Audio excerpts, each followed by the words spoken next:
Hey everybody, we are live. It is Thursday. There is no Prince today because it is one of those days. And besides, every time I play Prince, they cut out the first part of the video. So when you have the replay, it looks like I'm just talking to myself or I'm dancing for no reason, which I kind of am. We're going to be doing a different kind of cast today because, uh, well, everybody has everybody's doing something today. So I'm watching the kid, and my wife is on a meeting.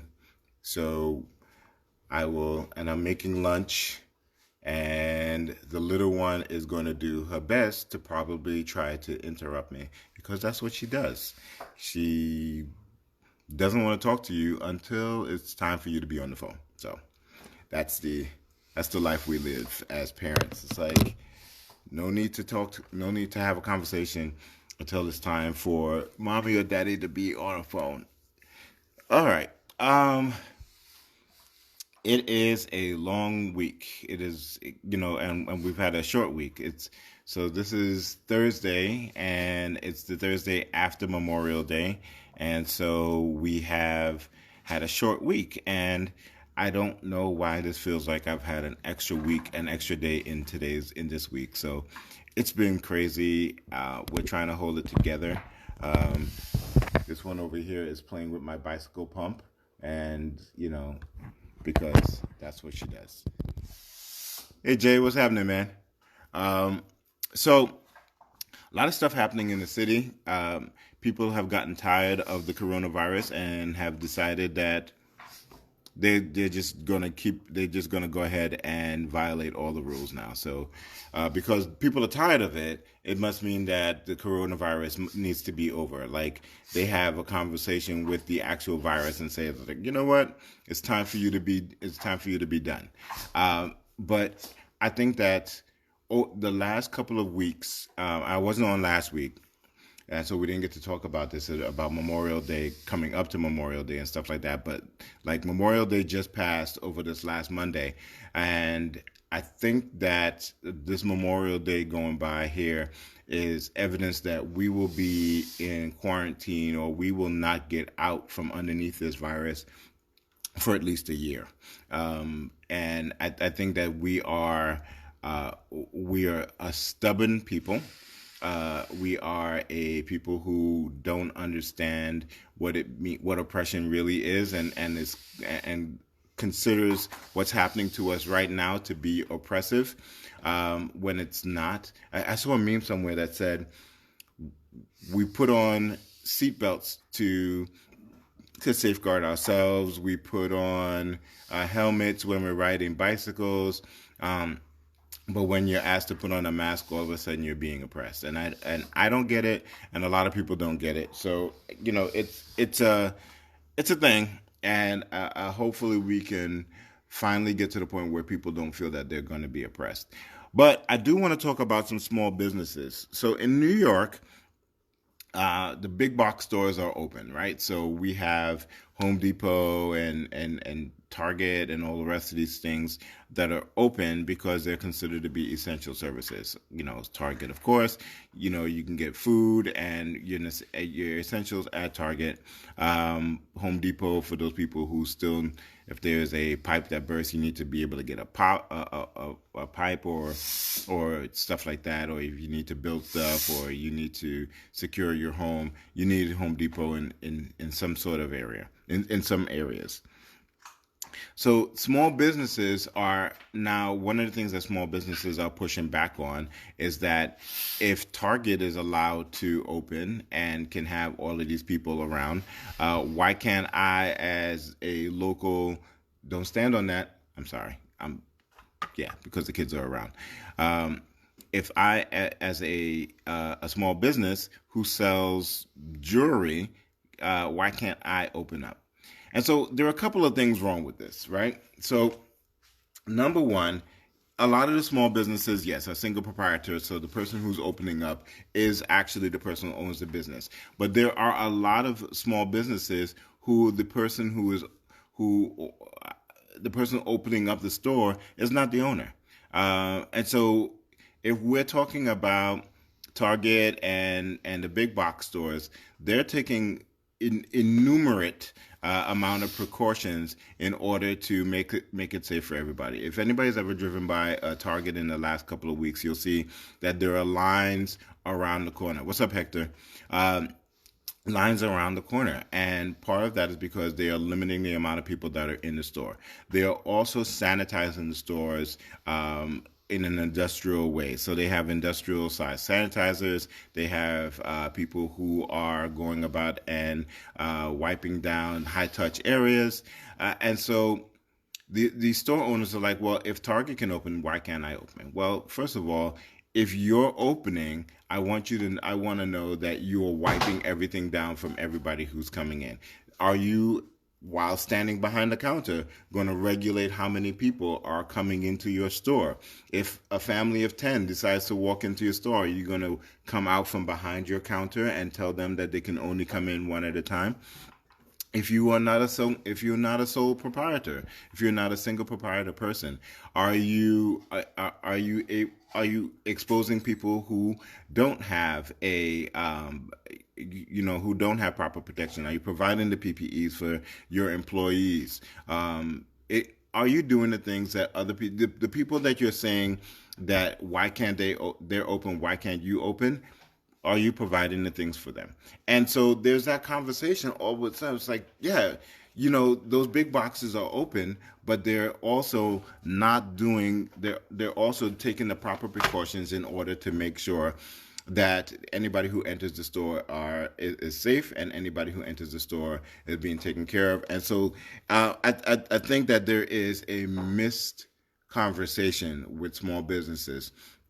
And trust me, I have a couple of small businesses who are friends of mine, and they want to get back to business and they want to get back to work. But like, what does getting back to work and getting back to business, benefit you if after all of that it puts us back into another quarantine, right? So now we're in it for twice.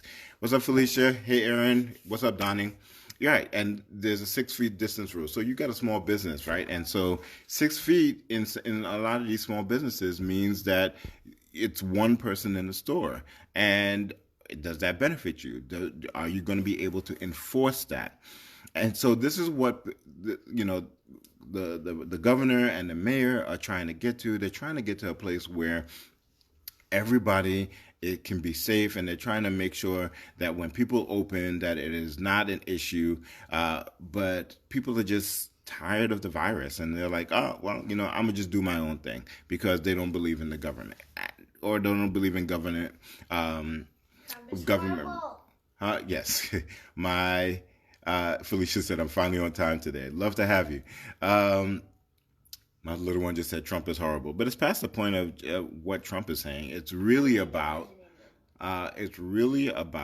people having zero patience. We are a society of immediate gratification, right? And so when we have a desire, we want people to immediately say, this is how your desire is going to be fulfilled. And this is not that. There is not going to be that with this virus. It's going to be a very wait and see situation. Yes, I'm gonna get Hector. I'm reading the systematic racism thing. I'm gonna get to that. It's a. I'm gonna get to it. So that's the issue there. Like I said, I am going to get to the what's happening in our society right now, and but I think that there are many things. As a friend of mine just said, it's like I think we can chew gum and walk at the same time, because there are other things that we also need to talk about as well. There, for one. One of the things that I have been doing over the last couple of weeks, actually, is doing a whatever happened to. Now, I'm sure that for the things that I'm about to mention, there is a rationale of what happened and where they are and what's going on with them. But for the amount of media coverage that they garnered to begin with, it is really, really surprising that we're at a place where we don't even think about them anymore. Like, for instance, whatever happened to the murder hornets? You remember the murder hornets? Remember, they were supposed to be these murder hornets that were coming in for Japan and or China or wherever they were coming from, and they were all going to be, killing people on the West Coast, and we were concerned about them making their way across the East Coast. It was everywhere. Murder hornets were everywhere. Nothing, nothing about murder hornets right now.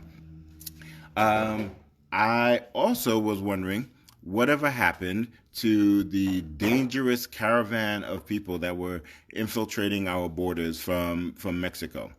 Remember that? Remember, like, we were warned that they were coming to kill our people, and yes, I know, Donnie, that's exactly right. I know it's all deflection. This is my point, right? Like, whatever happened to that? What happened to the horde of people that were coming, and all of a sudden they dissipated? They turned around and headed back down to Central America. Like, what happened to them, right? Whatever happened to Trump's taxes? We let 4 years go by. 4 years. 4 years go by, and there is no conversation about this man's taxes. It was like we asked for it, nobody, we didn't get it, and so we decided that we're not gonna stop. We're gonna just stop asking about it, right? Um, Speaking of which, whatever happened to the women that accused Trump of rape? Not just a woman, women, women. A bunch of women, according to Hayden. I don't know why Hayden knows that there were a bunch of women. Anyway, so whatever happened to those women, right? And so it's one of those things where I bring it up because everything that I'm saying, somebody's going to be like, well, this happened with the murder hornets. This happened with the caravan. This happened with all of those different people. I think that there is we have to be cautious of how we allow things to enter into our zeitgeist, and then slowly but surely they slowly go away, right? And we don't even think about them anymore. If you look at, for instance, for those of you who have Time Hop, and a year later, we start looking at all of the things that we were really talking about a year ago, and now it's like there's no conversation about it. It makes you think about like how important things are when they hit your zeitgeist, right? So when they hit your consciousness, they become such an immediate part of everything that we're talking about. And then all of a sudden, they're no longer part of what we're, any part of our conversations. And so, one of two things is things that you should take away from that. One is that every sensational news, it doesn't require our attention as much as we think that they should. Or number two, we are a nation of sensationalized headlines, but not a nation of actionalized headlines, right? So when certain things happen, we're like, oh my God, this is horrible. We should talk about that. But then after the conversation is over, what is the actionable item that comes out of that conversation? And that's the part that is disturbing, because that's where we start looking at, oh, okay, well, we're no longer talking about this. What happened? Well, nothing happened because nobody did anything. Everybody wants to have a part of the conversation, but nobody wants to have a part of the action that changes the thing that generated the conversation to begin with. And that's the real issue. Donnie, you're absolutely right. Our country has a very short attention span. We are not only have short attention span, but we have selective regressive memory. So we will forget all of the things, especially the bad things, because the human mind is at a place where we don't want to remember all the bad things that are happening, because a lot of bad things happen.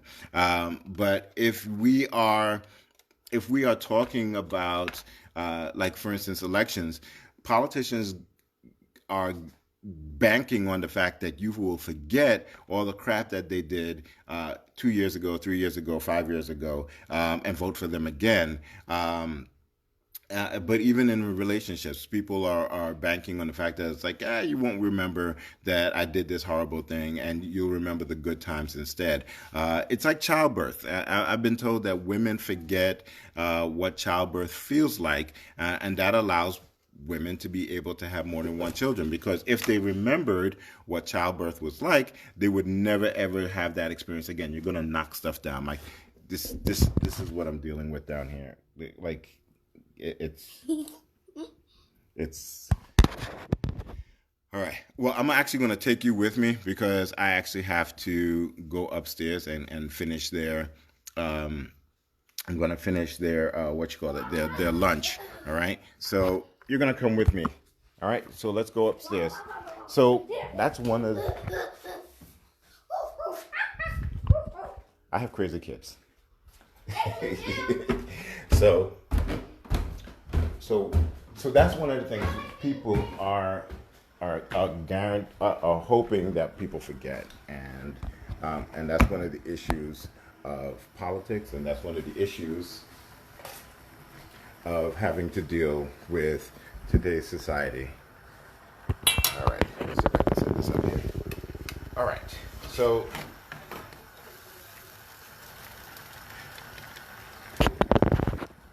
actually, I'm going to pause, and I will be right back.